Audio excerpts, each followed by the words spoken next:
Hello there. I'm Lisa Rantala with ABC6. Excited about this conversation I'm about to have. It's going to kick off a topic we're going to seriously look into on immigration. And joining me now is City Council President and Mayor of Upper Arlington, Ukeme Awakessien Jeter. Thank you. You nailed it.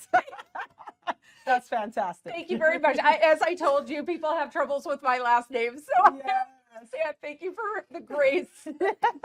But I'm excited to talk to you because a little bit about your background. You did immigrate to the U.S. from Nigeria. Yes. You received your bachelor's degree here. You received your your MBA here. You received a law degree here. Yes. You went into the workforce, and now you are a public servant in the city of Upper Arlington. So you do definitely have a success story. And I'm sorry, I almost forgot. You're a partner in a very successful law firm here in the Columbus area. So, and you're about to come out with a book that is titled Immigrant. That's right. With all that being said, and I want to do a deep dive into all of that, but when people hear immigration, as you know, it's a very divided issue. Please tell me your response when you hear the typical headline, these folks are coming in illegally, they're stealing our homes, they're stealing our jobs. Yeah. It's disheartening to hear that. And of course, I have my personal immigration story, but listen, I've heard countless of immigration stories, and I have immigration stories throughout my family as well. It is super hard to enter the country illegally to start with, right? So I think the narrative is wrong on how people get here. For the most part, people enter with some kind of valid paperwork. What generally happens, I think, is sometimes people fall out of status, or the process can be so long that they've missed the paperwork along the way or missed the filing. Think about how many times you forgot to renew your driver's license exactly when it was due, and now you're out of status, and it's an expensive process to redo something. Those are generally the stories that we hear and how people have fallen out of status. You also have the dreamers, which is parents came in when they were kids, fell out of status, and now you have a child, right, that had nothing to do with the process to begin with, that is also out of status. That's what the DREAM Act was intended to cover. So it's a disheartening story that doesn't tell the full picture of how immigrants enter the country. Yeah. And tell me, why do so many folks who were born not in the U.S. want to come here? I want to get into your story. What is the draw of the U.S.? So there are varied reasons, right? I say immigrant and immigration, but there's also another arm, which is refugees and asylum, right? I think people understand that refugee, they had no choice, right? They were fleeing something. Asylum is kind of the same way. It's just a difference between whether a refugee started in a refugee camp and then they were posted here to the U.S., or an asylee is someone that got to the border and said, "Let me in, I'm fleeing something." My story is your immigrant story, which is a voluntary choice and plan to come here, right? And my story started with education. So the reason I chose the United States was education.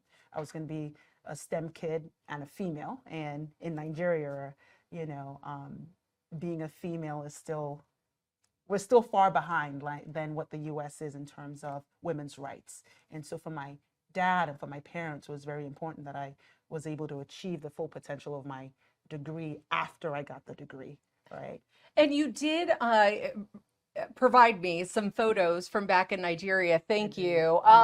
If you could tell me, what was your upbringing in Nigeria? It seemed like a very close-knit family, and you did mention education. There is a photo of one of your siblings, very young, in a cap and gown. Kindergarten. My parents were just staunch believers of education. I'm third generation American educated myself, and my parents just always believed that that's the very foundation of all your opportunities in life is education. And the second arm of what they believed in was exposure. So it's one thing to be educated, it's another thing to have the exposure and the experiences to actually use or advance your education. And so I would say my parents made grave sacrifices to make sure that that was a possibility for us. Like you said, grew up in a very tight-knit family. My dad's a biochemist. He went to Bowdoin in Maine, and so just my granddad went to PhD at Howard. So that's how I think the conversation of coming to school in America was there. Just because these are two men that have very, very fond memories of it. Now, educating a female in America wasn't, so it was something that, even in Nigeria, they're like, why the females? send a boy, But I grew up with there are 4 girls in my family, and one boy that's unfortunately late. So we have 4 sisters. And so for my parents, they were like, my dad's the first feminist I think I knew, right? Where it was just original girl dad, where he just said, I'm going to give you the absolute best of an education that I can do. And so that's what they did. Tell me your mindset. If this is obviously what the support you're getting from your family, you're saying the community in Nigeria was a little different. Yeah. Did you just have this attitude, I'm going, I'm gone? Was there some resistance? Obviously you're leaving everything. Yeah. I had no, I guess, context where my life would take me. Listen, my granddad had come and then returned to Nigeria. My dad did the same thing, got his education here and returned to Nigeria.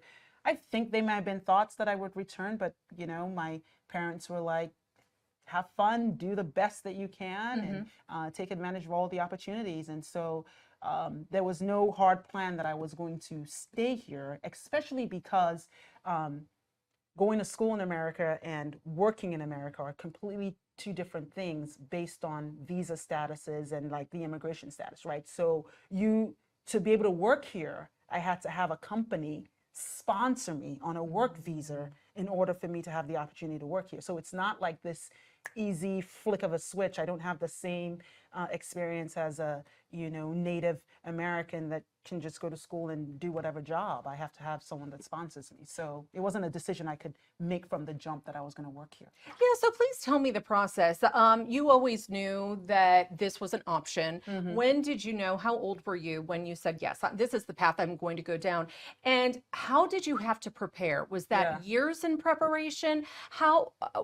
What was the preparation to get that started? Yeah. So it wasn't a given, actually. I knew that my dad went here and he spoke fondly of it and always thought, oh, it was just something that was there. In fact, I applied to universities in Nigeria, and I had graduated at 17, so I had a gap year. Okay. So I was actually home for a year and spending time with I learned coding, all the things you do with a gap year, traveling with my dad, having all this fun. And so then it's finally like, all right, time to go. So as I'm getting ready to apply for school in Nigeria, there was a particular entrance exam. You have the same processes here where you have the SATs and whatever, where it was kind of like I had to retake it or whatever. And I was like, oh my gosh. So now I'm frustrated, right? And my parents are like, well, just take the SATs, right? And see how that goes as well, and that way you have the 2. And so I took the SATs, got in, and I just started to get super interested in it. I heard it was the University of Maine. Well, my dad gave me 2 options. I had Houston. He didn't give me the whole state of Texas, just Houston, right? And then he gave me the whole state of Maine. I'd never seen snow a day in my life. So that was an intriguing possibility. Oh, the opportunity to see snow. Sure.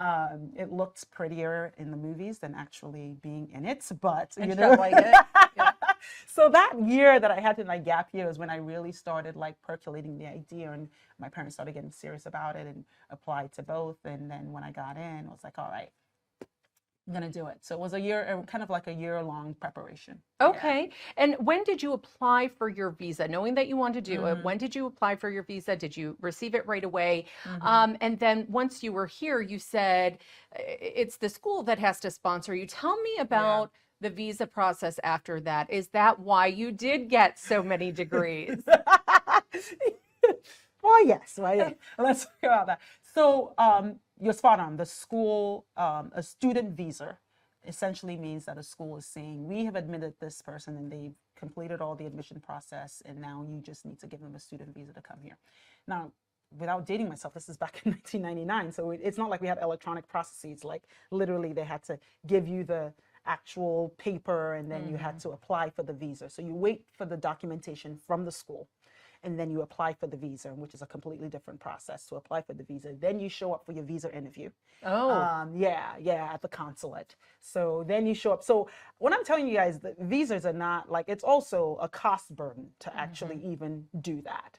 And so then I show up to the consulate with my paperwork from the school, my admission paperwork from the school for the visa interview. And you have to also show other kind of things, that you have strong family ties to your country, right? They want to make sure you're not some fleeing risk or whatever. So you prove all these things, the economic opportunity to be able to pay for your school, so you're not there and not paying for education and that kind of stuff. So once you show all that and the consulate says you meet all the things, they'll give you a visa. So the fact that you have an admission doesn't guarantee that you're going to have a visa. Wow. They're two completely separate processes. So I literally arrived at the University of Maine like 2 days or 3 days before school started, and that's just because of how my visa came in, right? So that was stressful. Yeah. I mean, but as an 18-year-old, it's an adventure. But yes, looking back on it, like when I reflect on it, it is a very stressful process. I flew here alone. There were just some scheduling conflicts with my parents. One of them thought they were going to be able to make it, but also there's other kids at home that they need to get back to school as well. It's the back to school time. So the best they could do was get me my one-way ticket to college, and I flew by myself with my allowed 2 suitcases and had to figure it out when I got here. So yeah. And so when you were here, it's interesting with the visa, now just curiosity. Yeah. What were you not allowed to do? Could you work? Could you work on campus? Yeah. Could you participate in extracurriculars? You did run track. Yes.